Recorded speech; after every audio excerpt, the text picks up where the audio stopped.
हमारी संस्कृति, हमारे संस्कार सदा रहे हमारे साथ। भारत के महान ग्रंथों और काव्यों का संपूर्ण संकलन। सब्सक्राइब करें तिलक। कई तरीके की एलईडी लाइट्स आपके घर और ऑफिस के लिए। GR LED lights, make India bright.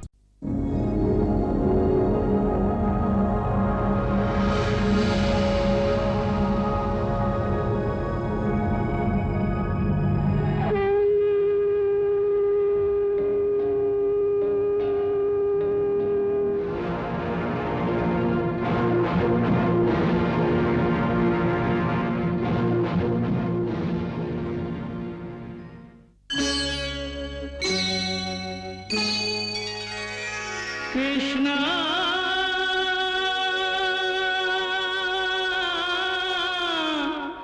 Krishna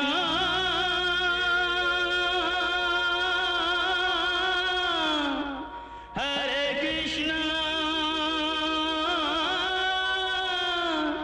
Hare हरे।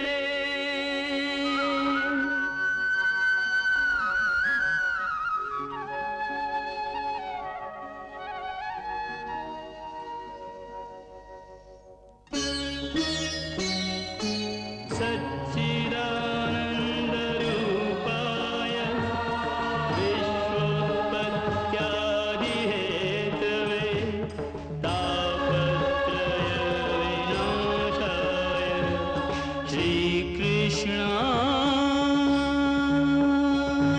वयं नमः।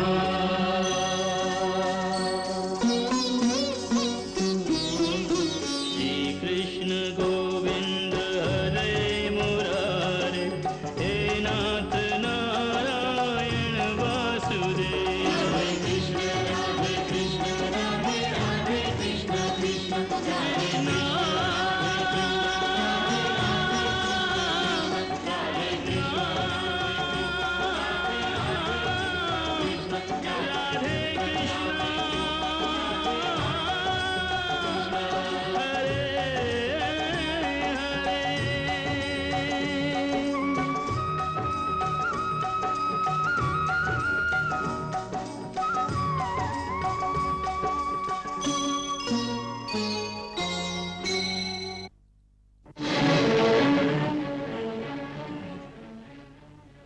देवकी का 8वां बालक कंस के हाथ नहीं आया तो क्रोध के मारे उसने ये आज्ञा दे दी कि पिछले 2 महीनों में जितने बच्चे पैदा हुए हैं सबको मार दिया जाए। हमारे राज्य में 2 महीने से कम आयु वाला कोई भी बालक जीवित नहीं रहना चाहिए।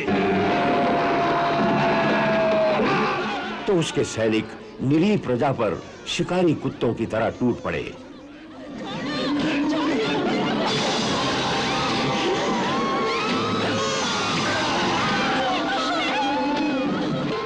माओं की गोद से छीन छीन कर बच्चों का सामूहिक वध किया जाने लगा।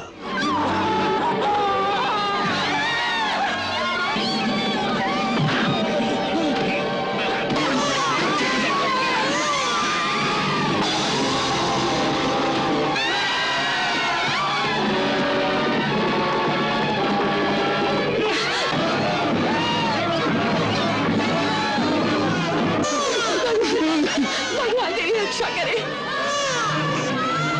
मैंने तुझे जन्म दिया पर तेरा पालन मेरे भाग्य में नहीं है। कई लोगों ने अपने बच्चों को छोटे छोटे लकड़ी और फूस के तख्तों पर रखकर नदी में बहा दिया ताकि वे किसी प्रकार सैनिकों की तलवार से बच जाए। मैंने अपने बच्चे को तुम्हारी तलवार से बचा लिया है। अब वो नदी में बहता हुआ किसी धर्मात्मा मनुष्य के हाथ लग जाएगा, वो बच जाएगा। अब तुम उसे खुशी से मार डालो।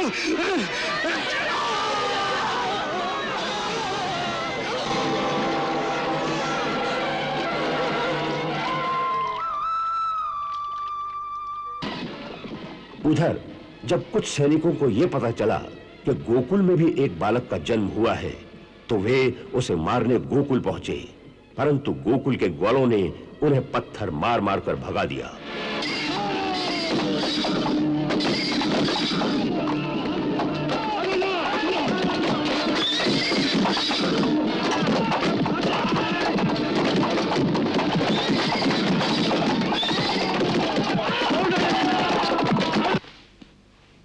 कह रहे हो? सेना को भगा दिया? वो जसोदा काकी के लल्ला को मांग रही थी। क्यों? क्योंकि वो उसका वध करना चाहते थे। मुझे और मेरे पुत्र को किसी दूसरे राज्य भेज दीजिए, मैं यहाँ नहीं रहूंगी। जसोदा काकी, इस प्रकार हमारा अपमान मत करो। कंस के हाथ चाहे जितने भी लंबे हों, परंतु हमारे रहते वो हमारे गोकुल के राजकुमार तक नहीं पहुंच सकते। आज हमारे ग्वालों ने उसे ठीक समय पर चेतावनी दे दी है। नंदराय जी, उस समय यह प्रथा थी कि किसी बड़े सामंत के घर पुत्र का जन्म हो तो उसे राजा का आशीर्वाद पाने के लिए बहुत सी भेंट लेकर मथुरा जाना पड़ता था। के प्राचीन प्रथा के अनुसार नंदराय जी को पुत्र जन्म के अवसर पर राजा से आशीर्वाद पाने के लिए उपयुक्त भेंट लेकर महाराजा कंस की सेवा में अवश्य जाना चाहिए। उसी प्रथा के अनुसार जब नंदराय कंस के दरबार में आए तो कंस ने उन्हें धोखा देने के लिए उनसे बड़ी मीठी मीठी बातें की और उनकी भेंट स्वीकार कर ली। सुंदर, अति सुंदर। हम बहुत प्रसन्न हुए और आपकी भेंट स्वीकार करते हैं।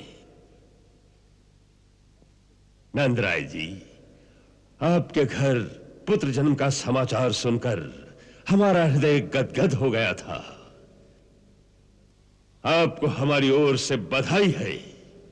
इस अनुकंपा के लिए हम आपके आभारी हैं महाराज। अपने बालक के लिए महाराज का आशीर्वाद प्राप्त करने की आशा लेकर ही हम आपकी सेवा में उपस्थित हुए हैं। अवश्य अवश्य, ब्रजराज के उत्तराधिकारी को हमारा आशीर्वाद अवश्य प्राप्त होगा। वैसे भी नंदराय जी के लिए हमारे मन में बड़ा मान है। आप हमारे बहनोई कुमार वसुदेव के रिश्ते में भाई होते हैं।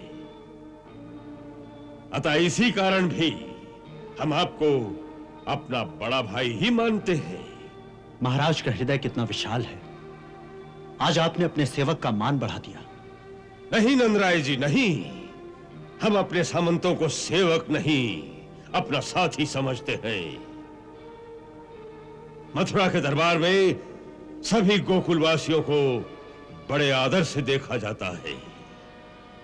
आप लोग तो हमारे राज्य की समृद्धि के प्रतीक हैं। नंदराय जी, आपके घर पुत्र जन्म का समाचार सुनकर हमारा हृदय गदगद हो गया था। नंदराय जी, बालक का जन्म कब हुआ था? अष्टमी की रात को।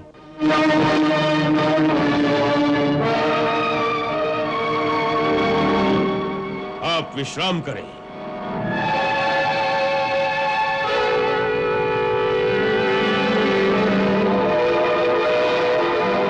वाह महाराज, वाह, अति सुंदर। आपने उन्हें पूरी तरह से आश्वस्त कर दिया। चाणूर, तुमने एक बात पर ध्यान दिया? इस बात पर महाराज? नंद के घर में यह पुत्र उसी रात को हुआ जिस रात कारागार में देवकी के गर्भ से एक कन्या ने जन्म लिया था। वो रात बड़े महत्व की रात है।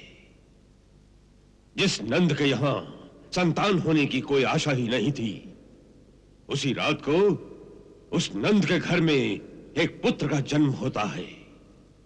और उसी रात को देवकी की गोद में जो कन्या मिलती है वो मानवी नहीं थी।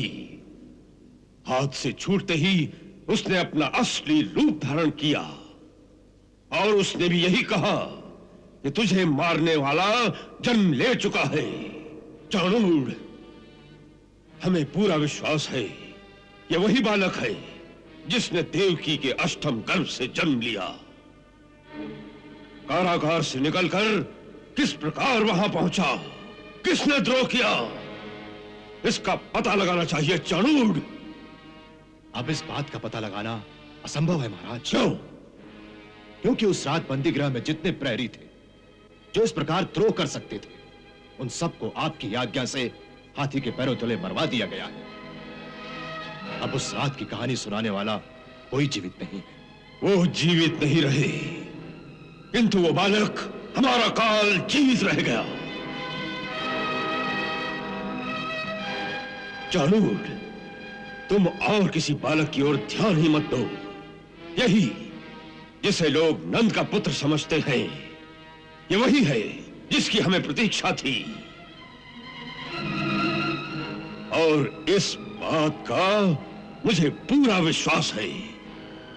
महाराज, यदि यह सत्य है कि यह देवकी की 8वीं संतान है, तो फिर चिंता किस बात की?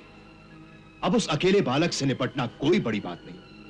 आप हम में से जिसे आज्ञा देंगे, ये काम वही कर देगा। नहीं चाणूर, नहीं। तुम में से कोई भी वहां गया तो गोकुल वालों को सशंकित कर सकता है।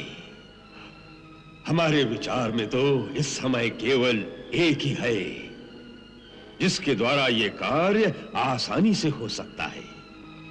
कौन? पूतना। हाँ, पूतना, बकासुर की बहन पूतना। महर्षि दुर्वासा की कृपा से वो बहुत सी मायावी विद्याएं जानती है। वो इच्छाधारी है, आकाश मार्ग से जा सकती है, मनवांछित कोई भी रूप धारण कर सकती है। गोकुल में उसे कोई भी नहीं पहचानेगा। बकासुर, तुम आज ही जाकर पूतना को हमारे पास आने के लिए कहो। तुम्हारे साथ हमारे युद्ध में उसने हमें अपना भाई बनाकर तुम्हारी प्राण रक्षा की थी। उस रिश्ते को निभाने का समय आ गया है। उसे कहो तुम्हारे भाई को तुम्हारी आवश्यकता आ पड़ी है, और उसे कुछ मत कहना। हमारे पास आने पर हम उसे समझाएंगे कि इस बालक का नाश कैसे करना होगा। जाओ। आइए।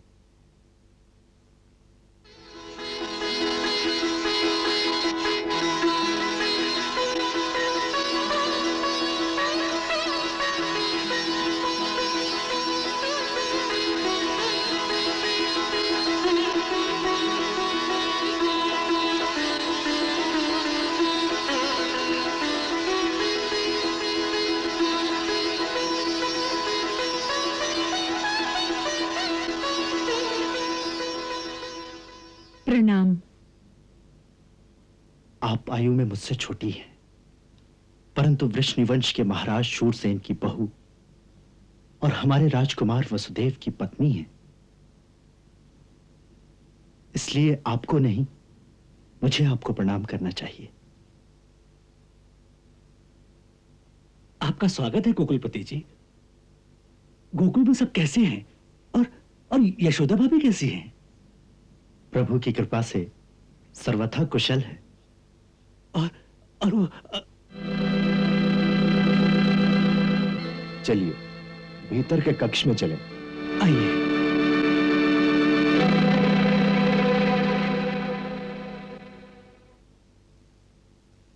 विराजिए।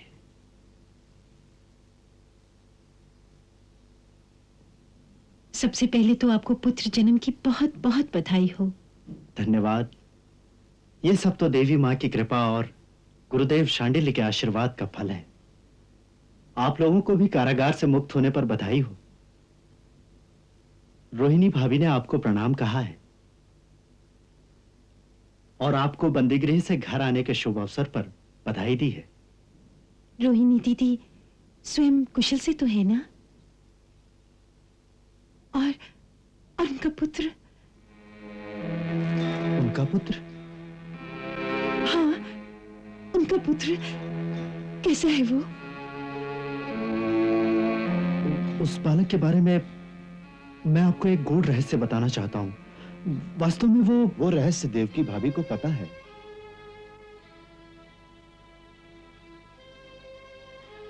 महर्षि गर्ग ने अपनी दिव्य दृष्टि के द्वारा सब कुछ देखकर राजकुमार वसुदेव को वो सारा रहस्य बता दिया था।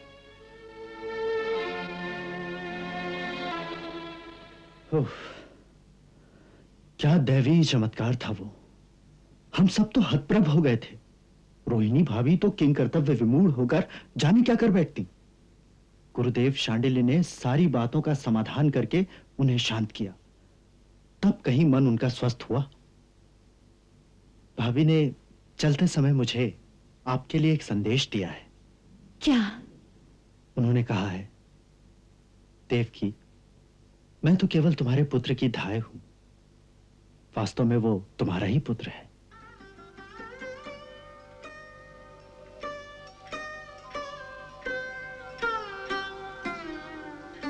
कितनी उदार है दीदी, जो उनकी गोद में खेल रहा है वो मेरा ही 7वां पुत्र है।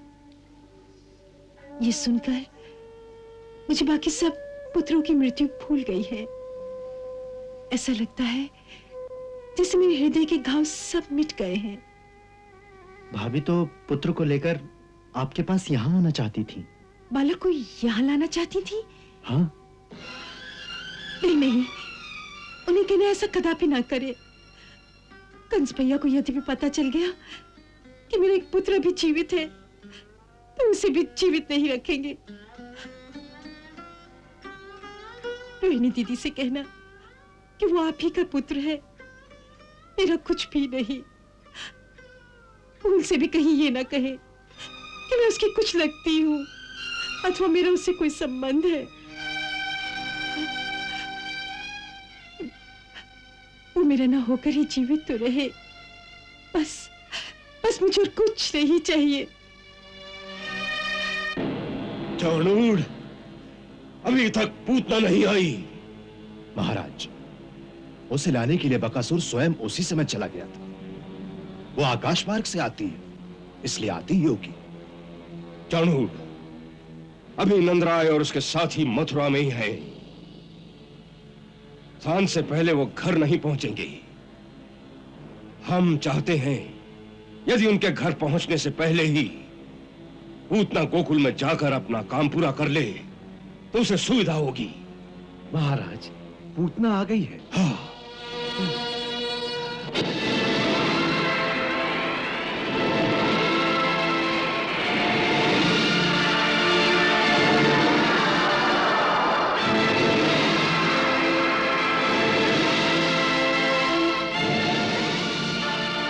मथुरा नरेश की जय हो।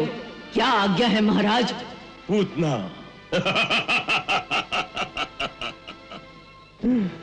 पूतना, तुमने हमें अपना भाई स्वीकार किया है। आज हमें तुम्हारी सहायता की आवश्यकता है। आप आज्ञा दें, पूतना अपने प्राण देकर भी भाई की सेवा करेगी। हाँ, तो इसी समय गोकुल में जाओ और वहां नंद के घर में एक नवजात बालक है। कहते हैं कि उसका जन्म आज से 7 दिन पहले यशोदा के गर्भ से हुआ, पर मुझे पूर्ण विश्वास है आकाशवाणी के अनुसार जिसने मेरा काल होना है ये वही बालक है जिसके लिए मैंने देवकी को इतने वर्ष तक कारागार में रखा। किसी छल के द्वारा वो मेरे हाथ से बच के निकल गया। अब तुम्हें उसकी हत्या करके मेरी चिंता का अंत करना है। एक नन्हे से बालक की हत्या, बस इतना ही काम है भैया। ये नन्हा सा बालक कोई साधारण बालक नहीं है पूतना। यदि मेरा अनुमान सत्य है तो वो स्वयं विष्णु ही है जो देवताओं की रक्षा के लिए पृथ्वी पर अवतीर्ण हुआ है। इसलिए यह कार्य शायद इतना सहज नहीं होगा जितना तुम समझती हो। हाँ, विष्णु बहुत छलिया है, इसलिए तुम्हें बहुत सतर्क होकर वहां जाना चाहिए। इसकी आप चिंता ना करें। यदि वो छलिया है तो मैं भी उसे छल से ही मारूंगी। वो कैसे? मेरे पास कालकूट नाम का विष है, ऐसा भयंकर कि हाथ लगाओ तो हाथ भी जल जाए। वही कालकूट विष अपने स्तनों पर लगाकर मैं उनके घर जाऊंगी। एक धाय की भांति से बच्चे को दूध पिलाऊंगी। 2 घूंट पीते ही उसकी समस्त नाड़ियां विष की भयंकर ज्वाला से फट जाएंगी। उत्तम, अति उत्तम। पूतना, तुम अभी जाओ, क्योंकि नंदग्रह में इस समय स्त्रियां ही स्त्रियां होंगी। पुरुष तो गोधूली के समय ही घरों में आएंगे। अच्छी बात है, मुझे आज्ञा दीजिए। जाओ और विजयी होकर आना।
जैसी लगती है।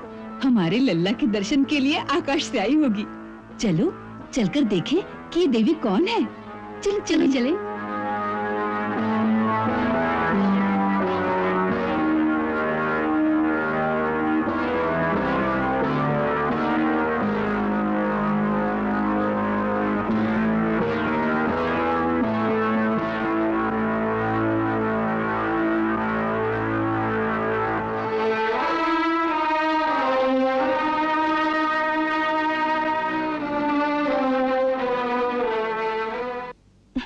देवी, आप कौन हैं?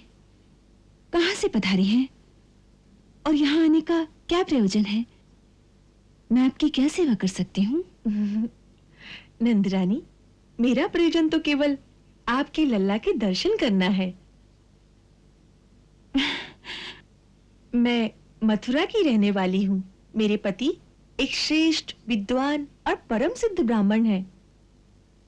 उन्होंने दिव्य दृष्टि से देखकर मुझे ये बतलाया कि नंद राय के घर में एक महान आत्मा ने पुत्र के रूप में जन्म लिया है, जिसका दर्शन बड़ा ही मंगलकारी है। इसीलिए मैं तेरे द्वार पर आई हूं। स्वागत है। आसन पर विराजिए। धन्यवाद।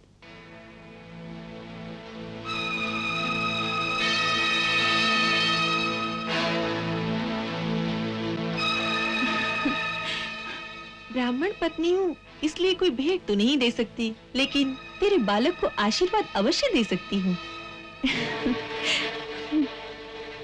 मेरे तपस्वी पति की सहायता और कृपा से मुझे 2 सिद्धियां प्राप्त हैं। इनमें से एक तो ये है कि मेरा आशीर्वाद कभी निष्फल नहीं हो सकता। ला, इसे मेरी गोद में दे दे, मैं इसे लंबी आयु का वरदान दे दूंगी।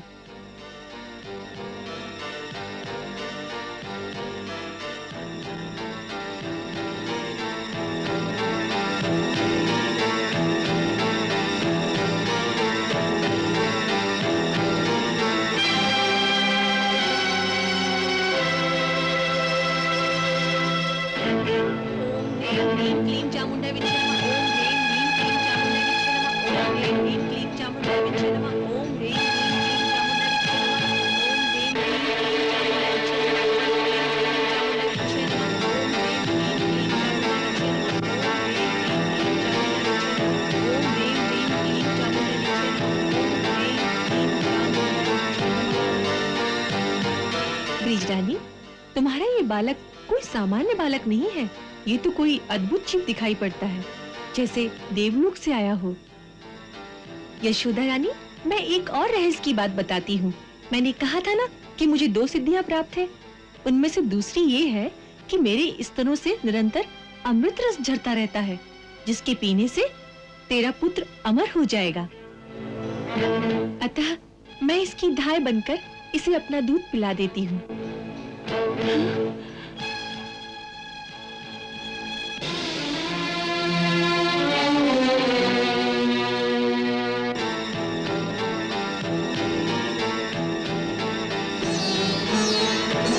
विष भरा दूध पिला रही प्रभु को बालक जान, दुग्ध पान में पी लिए प्रभु ने उसके प्राण।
मेरा लल्ला, मेरा लाल, मेरा लाल।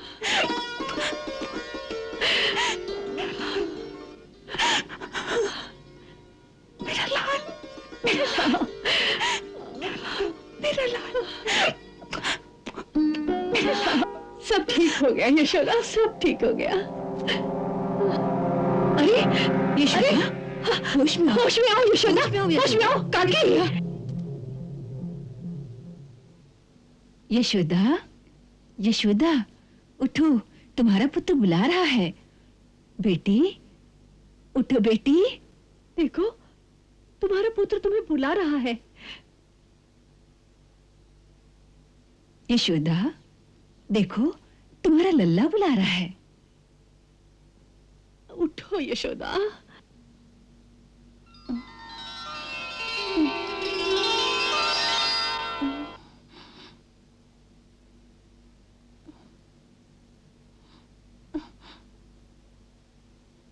मेरा लाल, मेरा लाल कहाँ गया?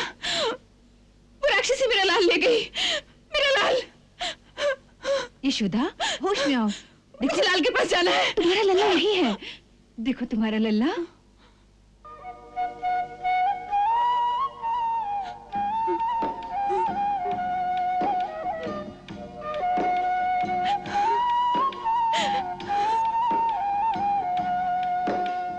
मेरा लाल, मेरा लाल।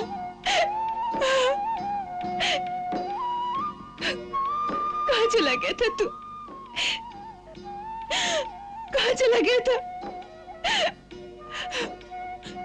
तुझे चोट तो नहीं आई ना? कहाँ चला गया था? मेरे लाल, तुझे कुछ हुआ तो नहीं ना? चोट तो नहीं आई ना मेरे लाल? कुछ हुआ तो नहीं ना? वो राक्षसी कहाँ है? वो तो मर गई।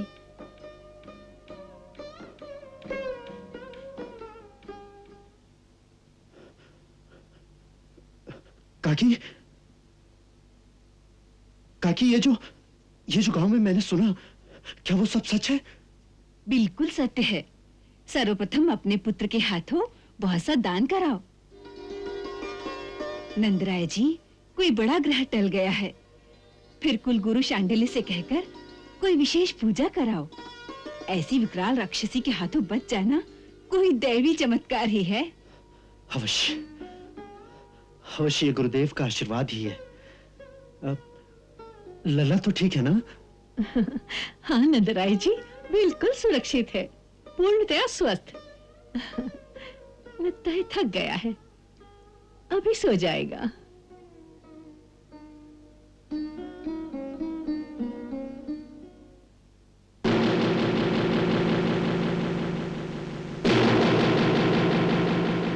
वो देखो, नंदराय जी आ गए।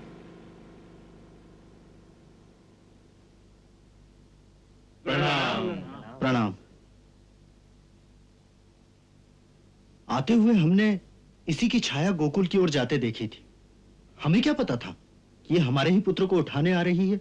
उठा के तो ले गई थी, परंतु ये मरी कैसे? ये समझ में नहीं आता। भगवान की लीला है। शायद उसी आवेश में हृदय की गति रुक गई होगी। यही एक बात संभव है, परंतु है चमत्कार। और सबसे बड़ा चमत्कार तो ये हुआ है कि लल्ला के शरीर पे एक खरोंच भी नहीं आई। और हम सब लोग जब यहां पहुंचे तो ये मृतक देह पर बड़े आराम से खेल रहे थे।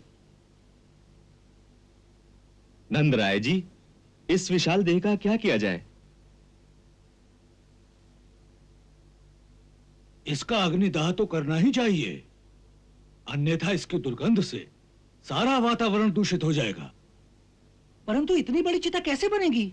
मेरे विचार से 20-25 चिताएं बनाकर इसके शरीर के टुकड़े करके उसमें डाल दिए जाएं। यही उचित है।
माता आ रही है, उनका स्वागत करना है। माता? हाँ, पूतना माता।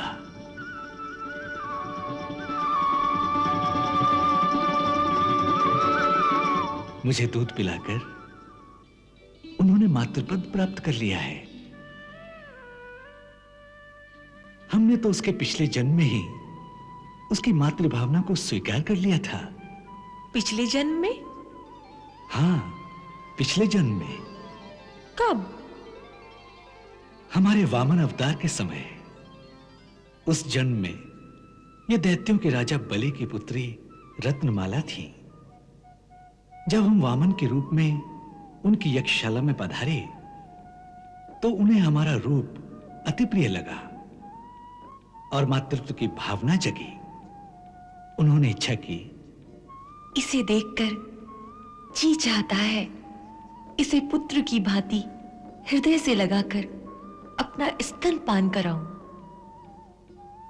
हमने उस बालिका के हृदय में एक सुंदर कोमल भावना को देखकर मनी मन उस प्रस्ताव को स्वीकार कर लिया और कहा, तथास्तु।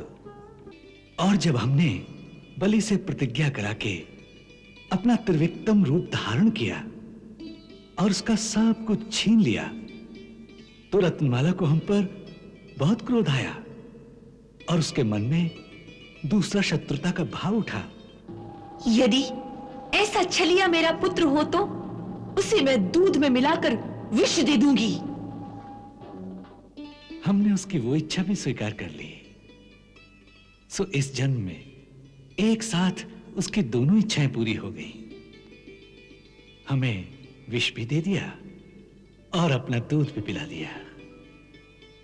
परंतु उसने आपको ऐसा भयंकर विष दिया, आपको उसका कोई रोष नहीं? नहीं राधे, विष तो हमें ऐसा लगा जैसे मां प्रेम भरे क्रोध से अपने बालक को पीटती है, उसकी तो चोट ही नहीं लगती। और उसके साथ मां का दूध तो इस धरा का अमृत है। दूध पिलाया तो पूतना माता को मातृत्व का आदर देकर सालोक मुक्ति प्रदान करती है। ऐसा दीन दयाला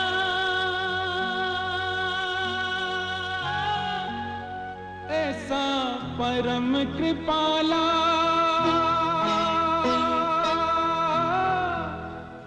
ऐसा हृदय विशाला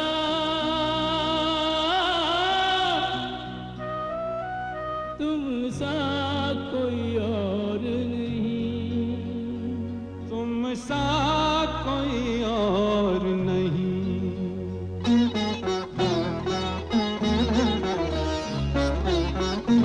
ऐसी कृपा लुटाने वाला तुम सा कोई और नहीं। गले सबको लगाने वाला तुम सा कोई और नहीं। ऐसी कृपा लुटाने वाला तुम सा कोई और नहीं।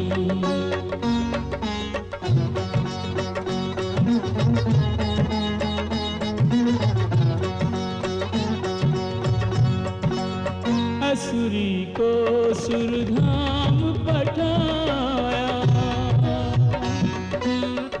दूध पिए का मोल चुकाया।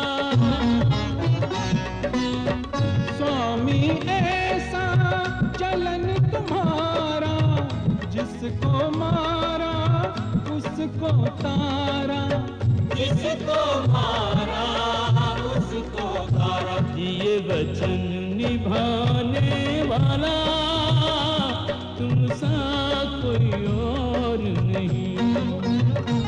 ऐसे कृपा लुटाने वाला तुम सा कोई और नहीं।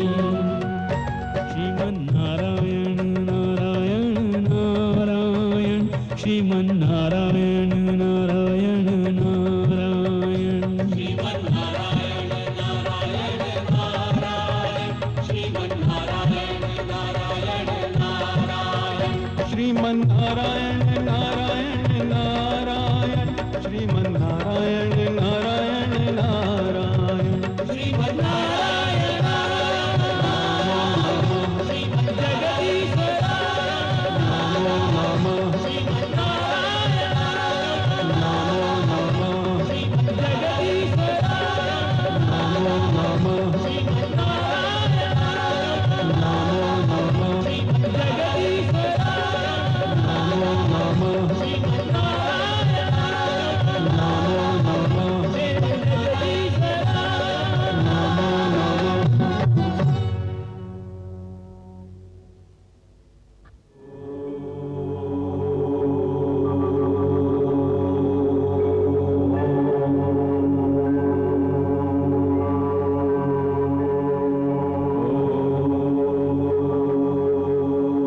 जय श्री कृष्ण। पूतना के बारे में आम धारणा यही है कि उसने अपने स्तनों पर विष का लेप करके जब श्री कृष्ण को अपना दूध पिलाया तब भगवान श्री कृष्ण ने दूध पीने के साथ साथ उसके प्राण भी हर लिए। जिन दर्शकों ने श्रीमद् भागवत अथवा ब्रह्म वैवर्त पुराण का स्वयं अध्ययन नहीं किया, उन्हें उस परम दयालु भगवान की इस करुणामयी उदारता का पता नहीं होगा कि उनका दूध पीने के कारण श्री कृष्ण ने पूतना को अपनी माता का पावन पद प्रदान करके अपने ही गोलोक धाम में उसे स्थान दिया। श्रीमद् भागवत महापुराण के दशम स्कंद के 6ठे अध्याय में श्लोक संख्या 35 में लिखा है, पूतना लोक बालग्नि राक्षसी रुधिराशना जिघांस्यापि हरे स्तनं दत्वा आप सदगति। अर्थात पूतना का काम ही था बालकों की हत्या करना और उनका रक्त पीना। भगवान हरि को भी उसने मार डालने की इच्छा से ही अपना स्तन पान कराया, फिर भी उसे वो परम गति प्राप्त हुई जो सत्पुरुषों को मिलती है। उसी अध्याय के 38वें श्लोक में तो स्पष्ट लिखा है कि या तो धान्यपि सा स्वर्गमवाप जननी गतिम कृष्ण भुक्त स्तन क्षीरा किमु गावो नुमातरा। अर्थात भगवान श्री कृष्ण ने उसका स्तन पान किया, उसका दूध पिया, इसलिए राक्षसी होते हुए भी उसे स्वर्ग में वो उत्तम गति प्राप्त हुई जो माता को ही मिल सकती है। ब्रह्म वैवर्त पुराण के कृष्ण जन्म खंड के 10वें अध्याय में पूतना की चिता पर एक दिव्य रथ के आने का भी पूरा विवरण है।